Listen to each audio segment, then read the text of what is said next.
जय हिंद प्यारे बच्चों। कैसी तैयारी चल रही है आप सबकी? उम्मीद करता हूं कि तैयारी आपकी बहुत ही अच्छी होगी।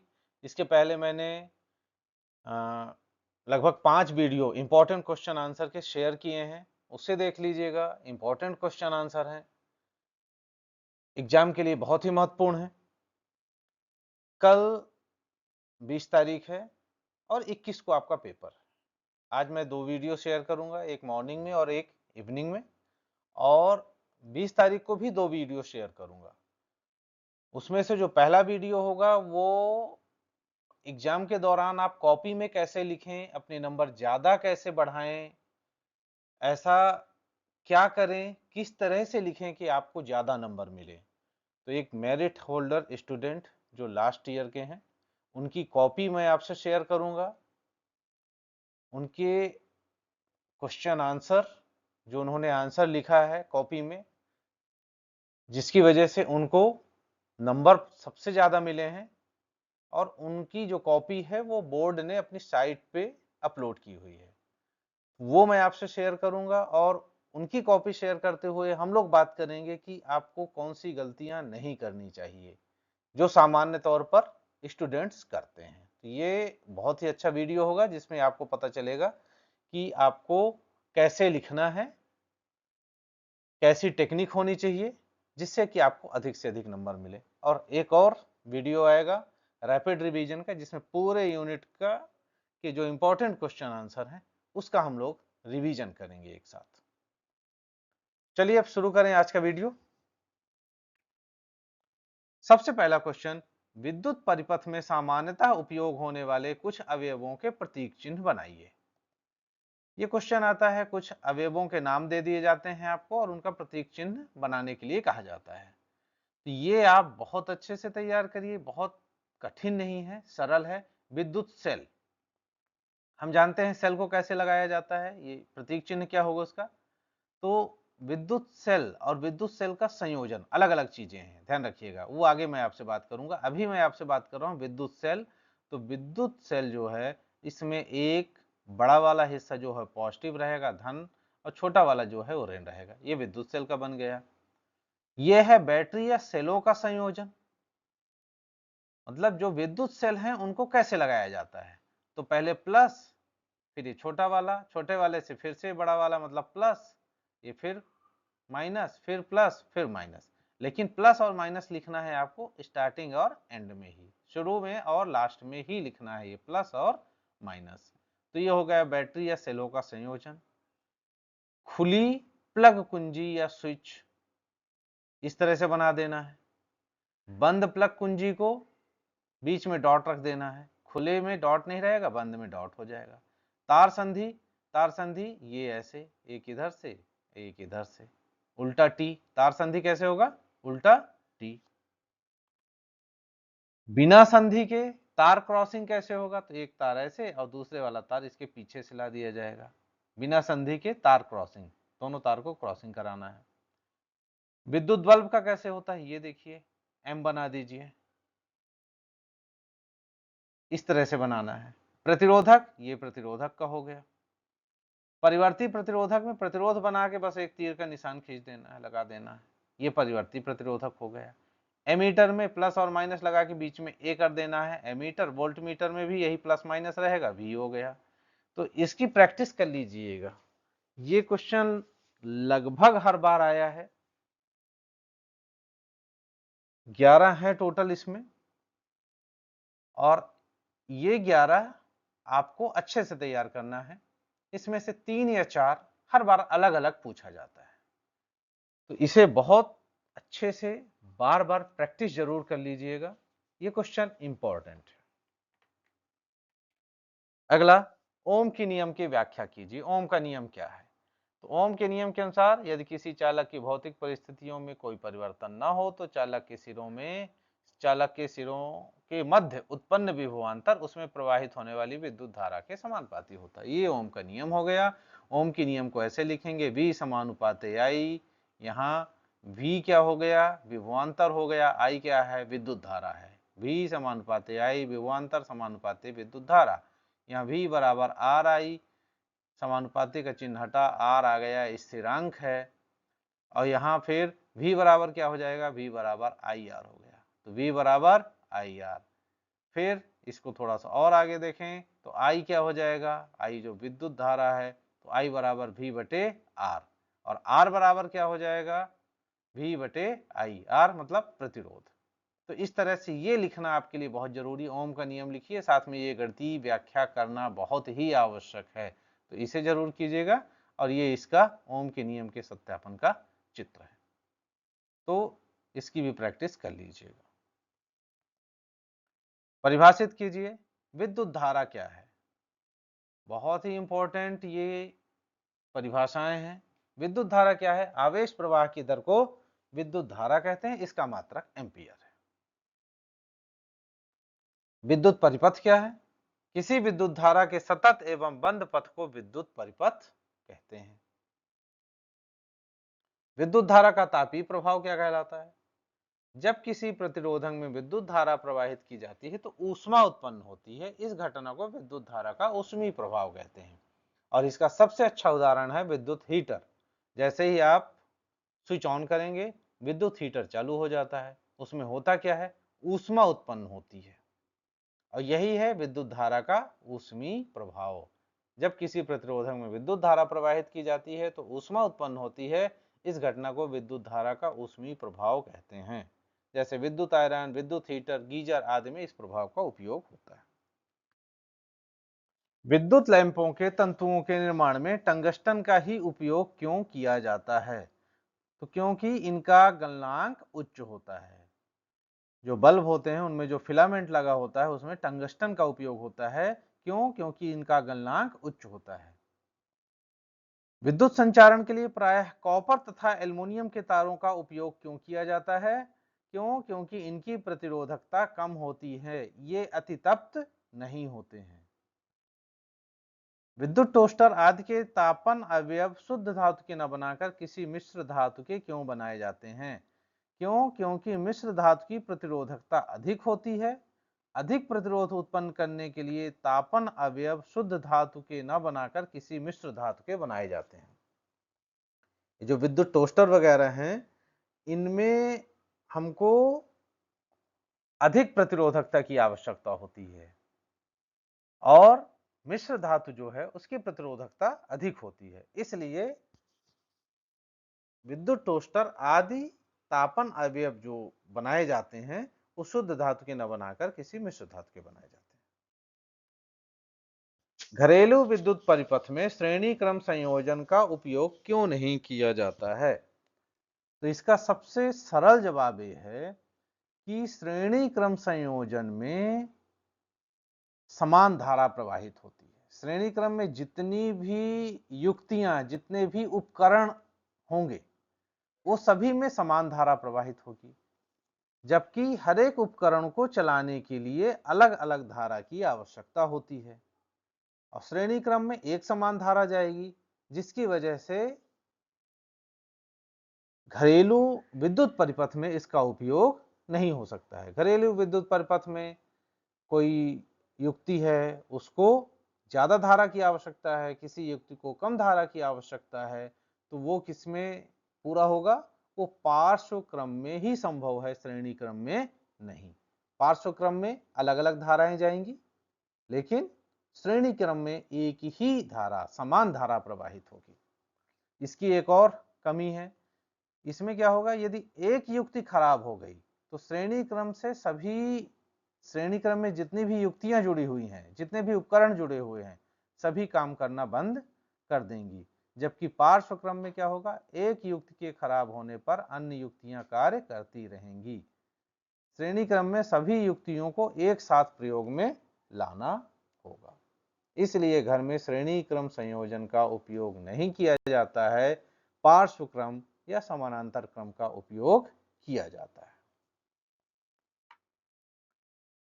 परिभाषित कीजिए विद्युत विभव एकांक धनावेश को अनंत से विद्युत क्षेत्र के किसी बिंदु तक लाने में किए गए कार्य को इस बिंदु का विभव कहते हैं, इसका मात्रक वोल्ट है। एकांक धनावेश को अनंत से विद्युत क्षेत्र के किसी बिंदु तक लाने में किए गए कार्य को, अनंत से विद्युत क्षेत्र के किसी बिंदु तक लाने में किए गए कार्य को। और विभवांतर क्या है? विद्युत क्षेत्र में एकांक धनावेश को एक स्थान से दूसरे स्थान तक लाने में जो कार्य किया जाता है उसे दोनों बिंदुओं के बीच का विभवांतर कहते हैं। विभवांतर में एकांक जो धनावेश है उसको एक स्थान से दूसरे स्थान तक लाया जाता है, और विद्युत विभव में एकांक धनावेश को ही अनंत से किसी बिंदु तक लाया जाता है। ये अंतर है, दोनों एक ही चीजें, एक चीज नहीं कहेंगे, लेकिन परिभाषा यदि आप याद करना चाहते हैं तो सिर्फ एक चेंज कर दीजिए, परिभाषा इसकी दोनों की एक जैसी हो जाएगी। विद्युत विभव में क्या करना है? एकांक धनावेश को अनंत से लाना है विद्युत क्षेत्र के किसी बिंदु तक, और विभवांतर में इसी एकांक धनावेश को एक स्थान से दूसरे स्थान तक, एक बिंदु से दूसरे बिंदु तक लाने में जो कार्य किया जाता है उसे कहते हैं विभवांतर। चुंबक के गुण लिखिए। चुंबक से आप सभी परिचित हैं। चुंबक में दो ध्रुव होते हैं, उत्तर ध्रुव और दक्षिण ध्रुव। उत्तर ध्रुव को प्रतिकर्षित करेगा, दक्षिण ध्रुव को प्रतिकर्षित करेगा। उत्तर और दक्षिण एक दूसरे को आकर्षित करेंगे। तो ये 2 पॉइंट हो गए। तीसरा पॉइंट हो गया, चुंबक में एकल ध्रुव का अस्तित्व नहीं होता है। चुंबक में कभी भी एक ध्रुव नहीं होगा, चाहे कितना भी छोटा कर दें, ये हमेशा दोनों ध्रुव होंगे इसमें, उत्तर और दक्षिण। अब चुंबकीय क्षेत्र को परिभाषित कीजिए। किसी चुंबक के चारों ओर का वह क्षेत्र जिसमें उसके बल का संसूचन किया जा सकता है, जहां पर उसके बल को महसूस किया जा सकता है, उस चुंबक का चुंबकीय क्षेत्र कहलाता है। चुंबकीय क्षेत्र एक ऐसी राशि है जिसमें परिमाण एवं दिशा दोनों होते हैं। ध्यान रखिएगा, परिमाण एवं दिशा दोनों होते हैं। ये हो गया चुंबकीय क्षेत्र। इससे रिलेटेड 2-3 चीजें आती हैं तो वो तैयार कर लीजिएगा, और बहुत ही इंपॉर्टेंट क्वेश्चन है ये, चुंबकीय क्षेत्र की परिभाषा। और आगे बात करते हैं चुंबकीय क्षेत्र रेखाओं के गुण और चुंबकीय क्षेत्र रेखाओं का चित्र। ये 3 चीजें अच्छे से बार बार तैयार कर लीजिएगा। चुंबकीय क्षेत्र रेखाओं के गुण क्या हैं? तो सबसे पहला, चुंबकीय क्षेत्र रेखाएं बंद वक्र होते हैं जो परस्पर प्रतिच्छेद नहीं करते हैं। बंद वक्र होते हैं जो परस्पर प्रतिच्छेद नहीं करते। दूसरा, ये रेखाएं चुंबक के बाहर उत्तरी ध्रुव से दक्षिणी ध्रुव की ओर जाती हैं। ये देखिए, ये रेखाएं चुंबक के बाहर, ये चुंबक के अंदर है, ये चुंबक के अंदर, ये चुंबक के बाहर। तो चुंबक के बाहर उत्तरी ध्रुव से दक्षिणी ध्रुव की ओर जाती हैं। ये नॉर्थ, उत्तरी ध्रुव से ये देखिए दक्षिणी ध्रुव की ओर जाती हैं। और ये रेखाएं चुंबक के अंदर दक्षिण ध्रुव से उत्तर ध्रुव की ओर जाती हैं, दक्षिण ध्रुव से उत्तर ध्रुव की ओर जाती हैं। तो ये याद करिएगा, और चित्र बनाते समय ध्यान रखिएगा, यहां से ये जो रेखाएं हैं ये जाएंगी और यहां समाप्त हो जाएंगी, और इसमें ऐसे तीर का निशान लगेगा, मतलब उत्तर से दक्षिण की ओर, इसमें भी उत्तर से दक्षिण की ओर तीर का निशान लगेगा, और जो अंदर से जाएंगे उसमें हमेशा ध्यान रखिएगा दक्षिण से उत्तर की ओर। तो अंदर जो जाएगा वो सीधा सीधा जाएगा, ये सीधा, और जो बाहर जाएगा वो उल्टा जाएगा। उल्टा मतलब नॉर्थ टू साउथ, और अंदर कैसा जाएगा? साउथ टू नॉर्थ, दक्षिण से उत्तर की तरफ। तो ये चुंबकीय क्षेत्र रेखाओं के गुण, यदि गुण आ जाए और आप चित्र बना देंगे तो बहुत अच्छा है। चित्र आए तो ये चित्र अच्छे से 2-4 बार प्रैक्टिस कर लीजिएगा, क्योंकि ये इंपॉर्टेंट क्वेश्चन है। दो चुंबकीय क्षेत्र रेखाएं एक दूसरे को प्रतिच्छेद क्यों नहीं करती हैं? क्यों नहीं करती हैं? क्योंकि दो चुंबकीय क्षेत्र रेखाएं एक दूसरे को यदि काटेंगी तो कटान बिंदु पर क्षेत्र की 2 दिशा होगी, जो कि संभव नहीं है। दो चुंबकीय क्षेत्र रेखाएं एक दूसरे को नहीं काटती हैं, एक दूसरे को प्रतिच्छेद नहीं करती हैं। क्यों? क्योंकि कटान बिंदु पर, प्रतिच्छेद बिंदु पर क्षेत्र की 2 दिशा होगी, जो कि संभव नहीं है। विद्युत परिपथ में सामान्यतः उपयोग होने वाले 2 सुरक्षा उपायों के नाम लिखिए। इनके नाम हैं विद्युत फ्यूज और भू संपर्क तार। ये सुरक्षा उपाय हैं, विद्युत फ्यूज और भू संपर्क तार। इसके बारे में आगे अभी हम लोग पढ़ेंगे। अब कुछ चीजें आ गई जो हमारे डेली लाइफ से, दैनिक जीवन से जुड़ी हुई हैं। बस इसको थोड़ा सा समझने की जरूरत है और इसको आप अपने शब्दों में लिख सकते हैं। इसमें कोई प्रॉब्लम नहीं होगी आपको अपने शब्दों में लिखने में। क्या क्या है इसमें ये देख लेते हैं। तो इसमें सबसे इंपॉर्टेंट जो चीज है वो है लघुपथन। लघुपथन हिंदी शब्द है और इसका इंग्लिश है शॉर्ट सर्किट। शॉर्ट सर्किट आपने बहुत बार सुना होगा, बहुत जगह पे आग लगती है शॉर्ट सर्किट की वजह से। अब शॉर्ट सर्किट क्या है इसको समझ लीजिएगा, आप अपने शब्दों में लिखिएगा, इसको याद करने की मेरे हिसाब से जरूरत नहीं है। हमको पता है, आपने भी देखा होगा, वायर जो होते हैं वो दो होते हैं, कहीं भी आप कनेक्शन ले जाइए, एक तीसरा भी होता है अर्थिंग जिसको कहते हैं, लेकिन मुख्य रूप से दो वायर होते हैं। एक होता है न्यूट्रल, दूसरा होता है फेज। मतलब एक साधारण भाषा में कह दीजिए तो एक धनात्मक तार होता है, एक ऋणात्मक तार होता है। धनात्मक मतलब विद्युन्मय तार फेज, और उदासीन तार मतलब न्यूट्रल ऋणात्मक तार कहलाता है। तो आपको जो याद हो जाए वो आप लिख दीजिएगा। धनात्मक और ऋणात्मक तो मेरे ख्याल से सबसे इजी है, तो ये याद कर लीजिए आप लोग। अब हमको पता है कि तार के बाहर क्या होता है, ये प्लास्टिक का कवर चढ़ा होता है। अब ये जो बाहरी आवरण है, प्लास्टिक का जो कवर है तार के बाहर, ये किस लिए लगा होता है? ये इसलिए लगा है कि ये तार एक दूसरे से ना जुड़े और हम लोग यदि इस तार को टच करें तो हमें करंट ना लगे। सुरक्षा के लिए ये जरूरी है। अब सोचिए कि यदि ये तार ये कट गया, क्या हो गया? कट गया, तो धन वाला तार भी कट गया और ऋण वाला तार भी कटा हुआ है, और दोनों एक ही जगह जहां से कटे हैं दोनों जुड़ जाएं, तो क्या होगा? दोनों सीधे संपर्क में आ जाएंगे। अब ऐसी परिस्थिति में क्या होगा? परिपथ में अचानक से बहुत ज्यादा धारा बहने लगेगी, तार गर्म होगा और पिघल जाएगा, और आग भी इससे लग सकती है, क्योंकि जब ये दोनों जुड़ेंगे प्लस और माइनस तो चिंगारी भी निकलेगी।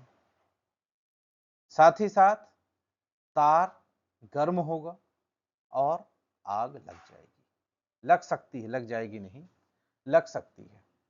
तो ये शॉर्ट सर्किट है, लघुपथन है। बहुत ही सिंपल भाषा में कैसे लिखेंगे? जब परिपथ के विद्युत तारों का बाहरी आवरण नष्ट हो जाता है या उपकरण में कोई दोष होता है, तो धनात्मक एवं ऋणात्मक तार दोनों सीधे संपर्क में आ जाते हैं। धनात्मक और ऋणात्मक दोनों सीधे संपर्क में आ जाते हैं। तो ऐसी परिस्थिति में परिपथ में अचानक बहुत ज्यादा धारा बहने लगती है, जिससे तार गर्म होकर पिघल जाता है या आग भी लग जाती है। इसे कहते हैं लघुपथन। और लघुपथन से बचाव के लिए फ्यूज का उपयोग किया जाता है, जिसके बारे में अभी हम देखेंगे। अतिभारण क्या है या ओवरलोडिंग क्या है? नाम ही है ओवरलोड। अब एक सॉकेट है आपके पास, उसी सॉकेट में आप फ्रिज भी चला रहे हैं, उसी से आप टीवी भी चला रहे हैं, यदि आप उसी से कूलर चलाएंगे तो क्या होगा? एक ही सॉकेट से आप इतने सारे उपकरण चलाएंगे तो क्या होगा? यही है ओवरलोडिंग। अब देखिए डेफिनेशन क्या लिखेंगे आप? जब किसी विद्युत परिपथ में बहुत सारे उच्च शक्ति के विद्युत उपकरण एक साथ चलाए जाते हैं तो परिपथ के तार गर्म होकर पिघल जाते हैं। क्या होगा?